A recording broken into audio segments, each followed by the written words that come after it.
শুভ বিকেল বন্ধুরা, সবাই কেমন আছেন? আশা করি সবাই ভালোই আছেন। তো আমি চলে এসেছি ডানকুনির স্পোর্টিং ক্লাবে, খেলার মাঠ।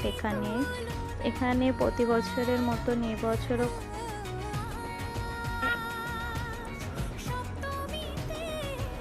খুব প্রতি বছরেই যেমন হয়, এখানে থিম খুবই সুন্দর হয়। এখানে এবারে থিম ছিল রথ। তো এখানে দেখতে পাচ্ছেন প্যান্ডেলটা সত্যি অসাধারণ ছিল, কিন্তু দুঃখের বিষয় কি ওখানে দাঁড়াবার মতন কোনো পরিস্থিতিই ছিল না। প্রচণ্ড ভিড় ছিল ভিতরে। তো পিছন থেকে তো ঠেলাঠেলি, বুঝতেই পারছেন কীরকম একটা ওই দেখতে পেলাম, আপনাদেরও দেখালাম। তো এখানে দাঁড়াবার মতন সেরকম পরিস্থিতি নেই, ভালো করে দেখাতেও পারলাম না। সবাই ভালো থাকবেন, সুস্থ থাকবেন। শুভ বিদায়।